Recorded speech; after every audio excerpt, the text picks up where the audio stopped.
What is going on, guys? It is Wrestlelamia here, back with another video. A WWE Fastlane is speeding its way to the Peacock streaming service this Sunday, and in a surprise move, they've already have 5 matches announced for the show. But what are the results gonna be? Well, join us now as Wrestlelamia looks at all the winners and losers of this week's Fastlane pay-per-view. Be sure to subscribe and hit that notification bell for daily wrestling videos, and follow us on Facebook for exclusive lists.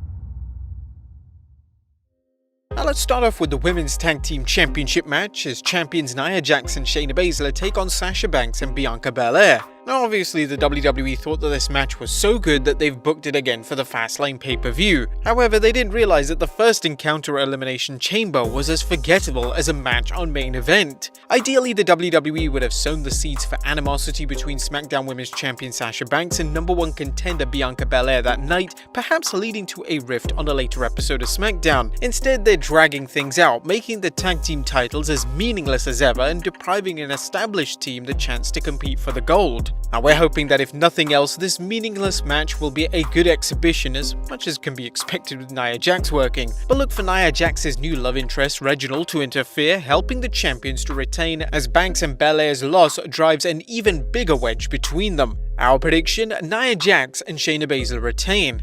Now what happens after the match is going to be more important than what happens in it, as fans are curious whether the bickering Banks and Belair can keep things civil heading into their WrestleMania match, or whether one of them will step over the edge, turning full-blown heel. Banks recently turned face, but as fans know, WWE has never let common sense get in the way of hotshotting a storyline. Ironically, WWE also seems to be going with a split between Jax and Baszler as Jax becomes more obsessed with her new boyfriend. Next up, the intergender match between Alexa Bliss versus Randy Orton. Alexa Bliss has been making Randy Orton's life a living hell ever since he torched the Fiend at TLC. Now Bliss is giving Orton the opportunity to rid himself of her in a match that on paper would seem to heavily favor the Legend Killer. But look for Bliss to use some of her hocus pocus to keep Orton at bay initially, but for the Viper to eventually get his hands on Bliss, preparing to send her off into the great beyond to join the Fiend.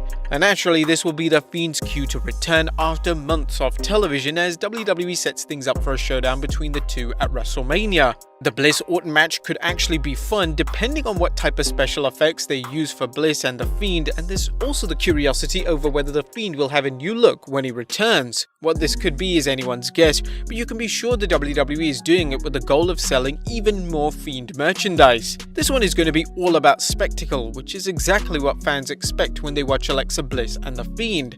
Bliss will get the win thanks to the Fiend, but Orton will live to fight at this year's Showcase of the Immortals. While the match itself is likely to be forgettable, this is probably the most anticipated bout on the undercard, as fans have been clamoring for the Fiend to return, and WWE has been keeping us in suspense every time Bliss and Orton interact. It's not a bad strategy, as the WWE is unlikely to get one more rematch between the Fiend and Orton, especially since the Fiend rarely is pinned. But our final prediction: Alexa Bliss wins the match, thanks to the Fiend. Next up, the Intercontinental Championship match between champion Big E versus the Nigerian Prince Apollo Crews. What a difference a gimmick change can make, as 33-year-old Apollo Crews has been working on the WWE's main roster since 2016, but it wasn't until last year that he won his first WWE title, defeating Andrade for the US Championship.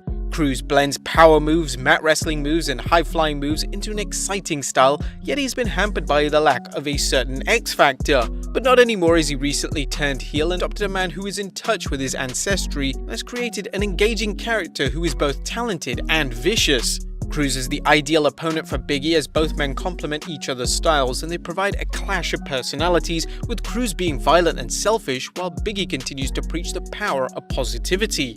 This match could be the sleeper of the night, especially if they give Big E and Apollo time to show off their skills. Look for Apollo to steal a win against Big E, likely with the help of the Nigerian security force, scoring the Intercontinental Championship and giving him another reason to be arrogant. While it may seem counterproductive to Big E's push to have him lose the IC Championship when he's in the midst of a big push, it's likely they have even bigger things planned for him than the IC title. Big E will either regain the belt 1 or 2 months down the road, or he'll take the next step into the world title picture.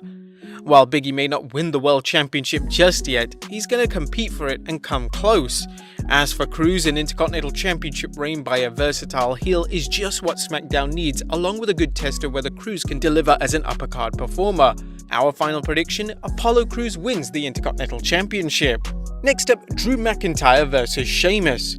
Drew and Sheamus have been battling in an intense feud that has helped elevate Sheamus as a singles wrestler, with the Celtic Warrior possibly returning to the upper card or even the main event. Fans and critics have praised both superstars for the intensity of their matches, and this program has been a good way to keep the King of Claymore country away from the WWE Champion Bobby Lashley until WrestleMania. Arguably the biggest surprise in this match is that it's sanctioned as a normal match rather than a last man standing match, something they seem to be headed towards after Drew and Sheamus' last encounter went to a no contest due to them being unable to continue. The WWE has missed out on adding this or a similar stipulation to the match, and it would have added another layer to what should have been a brutal bout. However, the promotion may be thinking that it doesn't want to chance McIntyre getting hurt in a sick bump spot, removing him from WrestleMania. It seems unlikely that McIntyre will lose since he's challenging the Almighty, but stranger things have happened, and a Sheamus win could set things up for a future series between McIntyre and Sheamus should the Scottish psychopath regain the championship.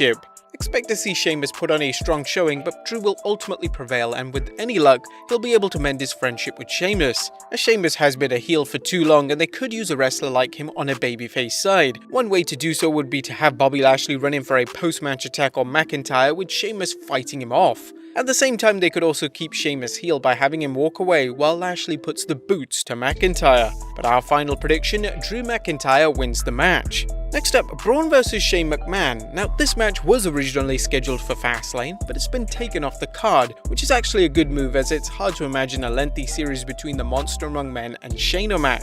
This is a classic one-and-done feud that will likely feature a stipulation match between the two at WrestleMania, giving Shane a chance to bump his butt off and take time after Mania to sell his latest career-ending injuries. Somehow we predict he's going off that pirate ship. Thankfully for Strowman, it will give him something else to do besides participating in a battle royal, as he's often done.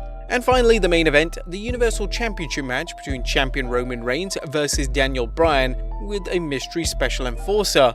There are a number of unknowns going into this match, beginning with who will serve as special enforcer for the match. Edge and Jey Uso are battling on the 19th March SmackDown to determine the match's enforcer, and as we discussed in our Wild News Stories and Rumors video, fans could see unintentional interference by Edge, regardless of whether or not he acts as a special enforcer, costing Bryan the bout. This leads on to the second element. Is Bryan going to be put into the Edge vs Roman Reigns match? And finally, there's the element of whether someone will show up on behalf of Reigns, with rumors flying that Jimmy Uso could finally return to the show. Whatever the case, this should be a fantastic match as Bryan puts on a technical wrestling clinic and does his best to avoid Roman's power-packed offense. But I'm gonna go with a wild one here and say Daniel Bryan wins, and Reigns somehow down the line gets into the match at Mania, making it a triple threat for the Universal Championship.